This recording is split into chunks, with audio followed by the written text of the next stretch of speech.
Ravi de vous retrouver sur Arte pour ce nouveau numéro du Dessous des cartes. On commence avec une photo qui aurait pu être prise n'importe où dans le monde. Une rame de métro et la quasi-totalité des voyageurs, les yeux rivés sur leur smartphone. Selon une étude récente de Data Reportal, ce sont les habitants d'Afrique du Sud qui passent le plus de temps par jour sur leur téléphone, 5h13. Et à l'inverse, ceux qui y passent le moins de temps sont les Japonais, 1h54 seulement en moyenne.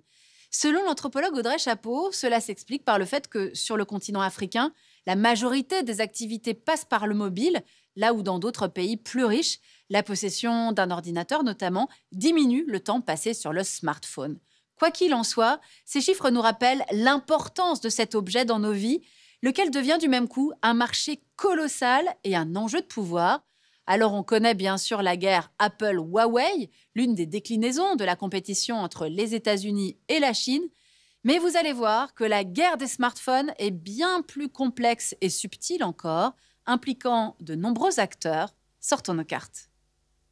L'essor phénoménal du marché du smartphone est intimement lié au développement des réseaux de télécommunications et à l'augmentation de leur débit, permettant d'échanger de plus en plus rapidement des données.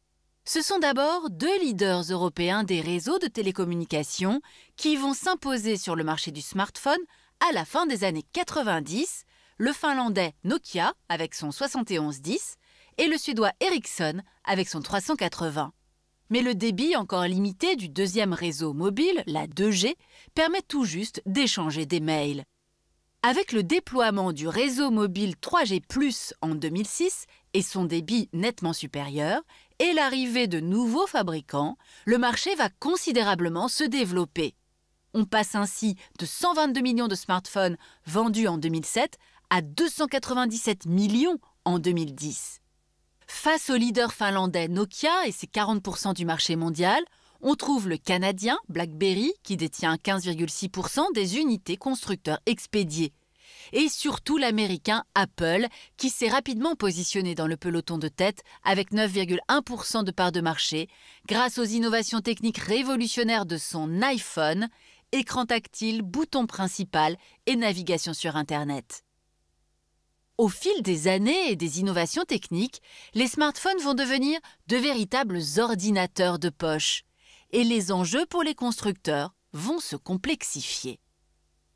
Car au design et à la fabrication s'ajoute l'élaboration du système d'exploitation, l'OS, qui permet de gérer les fonctions essentielles de l'appareil. Un domaine dans lequel Apple, avec son iOS, et Google, qui utilise Android, adopté par d'autres fabricants, dont le coréen Samsung, vont s'imposer face au leader historique Nokia et son système d'exploitation Symbian. Dès 2011, le sud-coréen Samsung prend la tête du classement des constructeurs devant Apple, Nokia et BlackBerry. Avec le déploiement de la 4G qui permet le visionnage de films et les appels vidéo grâce à son débit jusqu'à 100 fois supérieur à celui de la 3G, les ventes de smartphones explosent pour atteindre 1,5 milliard d'unités en 2016. Samsung et Apple confortent leurs positions respectives en tête du classement. Nokia et BlackBerry, qui n'ont pas réussi à se maintenir dans la course à l'innovation, ont disparu. Et de nouveaux venus, Huawei, Oppo, Vivo, Xiaomi, tous chinois, deviennent de sérieux concurrents. Parmi eux, un acteur clé de cette histoire, Huawei, va même menacer la domination des deux géants coréens et américains dès 2018.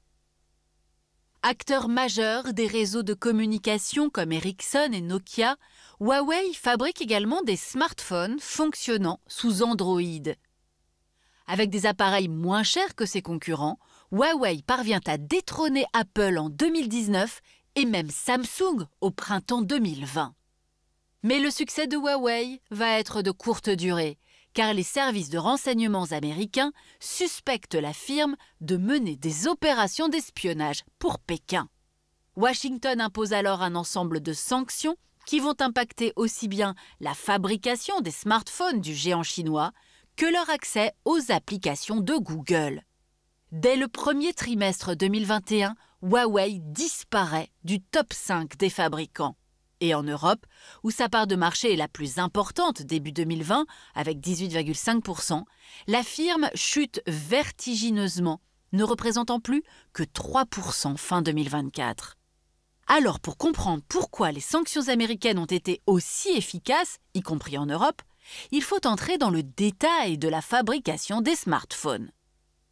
Au cœur de ces petites machines, on trouve un système très complexe de microprocesseurs.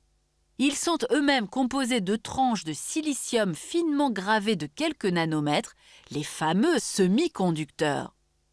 Compte tenu de la complexité des étapes de cette fabrication, certains constructeurs comme Huawei sous-traitent la production de leurs puces à des entreprises extérieures, lesquelles s'occupent de la conception, de la fonderie ou des deux. La conception est dominée par les firmes américaines Qualcomm et Broadcom.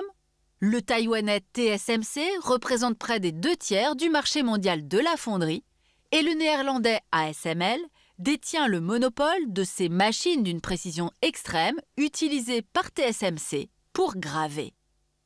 L'interdiction faite aux firmes américaines de commercer avec les sociétés représentant un danger pour la sécurité nationale va s'étendre aux firmes étrangères utilisant des technologies américaines comme TSMC.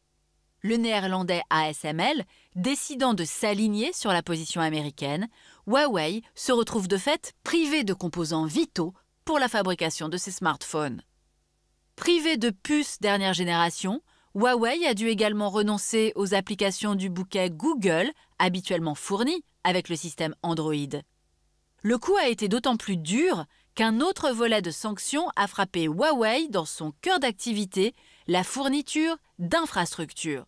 Début 2021, sous la pression des États-Unis, une vingtaine de pays alliés de Washington ont exclu Huawei de leurs infrastructures ou du déploiement de leur réseau 5G.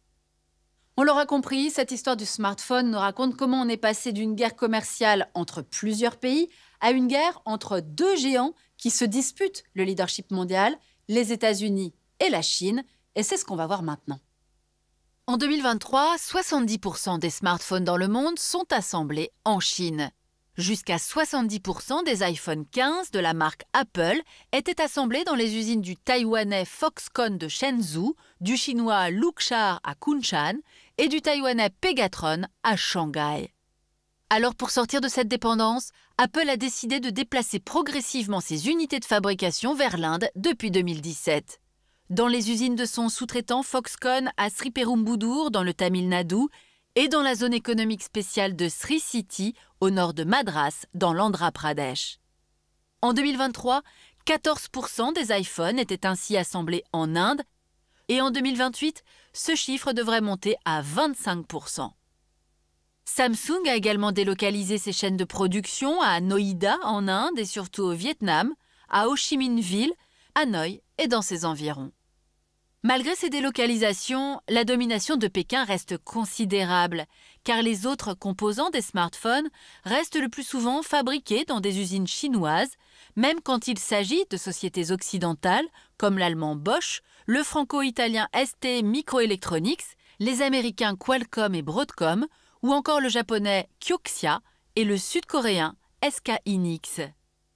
Pékin s'est également imposé dans le domaine des matières premières, notamment dans la production du silicium nécessaire pour fabriquer les microprocesseurs.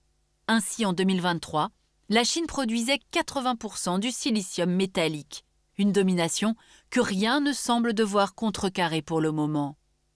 À cela s'ajoute enfin le risque que fait peser la menace d'une invasion chinoise de Taïwan, qui, rappelons-le, héberge l'entreprise TSMC, le leader mondial des semi-conducteurs, qui représente 62% du marché des fondeurs. Le contrôle de l'île par Pékin serait une catastrophe pour les Occidentaux et leurs alliés, même si la firme taïwanaise est déjà présente au Japon, aux États-Unis, avec de nouvelles usines en cours en Arizona, et bientôt en Allemagne. C'est pour cette raison que l'UE et les États-Unis ont débloqué des investissements massifs dans le domaine. 43 milliards d'euros en 2023 pour l'UE afin de doubler la production de microprocesseurs et atteindre 20% des parts de marché de l'industrie en 2030. 53 milliards de dollars aux États-Unis en 2022 pour la recherche, le développement, la fabrication et le perfectionnement de la main-d'œuvre américaine en matière de microprocesseurs. Après un ralentissement des ventes en 2023, le marché du smartphone a connu une embellie en 2024 avec 1,24 milliard d'appareils vendus, notamment grâce à l'essor phénoménal du marché africain. Plus 17% d'abonnements en Afrique subsaharienne en 2024, contre plus 3% en Amérique du Nord et 4% en Europe. Un marché africain dominé par le chinois Transsion, qui avec ses marques Tecno, Itel et Infinix détient 40% de parts de marché sur le continent. De quoi continuer à alimenter la guerre entre Américains et Chinois et rebattre une nouvelle fois les cartes des dépendances croisées. Voilà pour cette guerre des smartphones au cœur d'enjeux géopolitiques majeurs, vous l'avez vu. Notons toutefois que le marché des portables est un marché qui ralentit. On change moins souvent de portables, même si l'intelligence artificielle embarquée pourrait susciter une nouvelle génération de téléphones que beaucoup voudraient acquérir. Il y a aussi une nouvelle tendance qui se développe, celle des téléphones minimalistes, sans écran tactile ni application pour les réseaux sociaux, comme si nous étions allés trop loin dans l'hyperconnectivité et que nous aspirions désormais à recréer des espaces où l'on ne peut être joint. Pour aller plus loin, cet ouvrage d'Ophélie Coelho, Géopolitique du numérique, l'impérialisme à pas de géant, aux éditions de l'Atelier. Ainsi s'achève ce nouveau numéro du Dessous des cartes. Rendez-vous bien sûr la semaine prochaine, même endroit, même heure. Et d'ici là, n'oubliez pas arte.tv et nos réseaux sociaux pour retrouver l'ensemble de nos vidéos. À bientôt.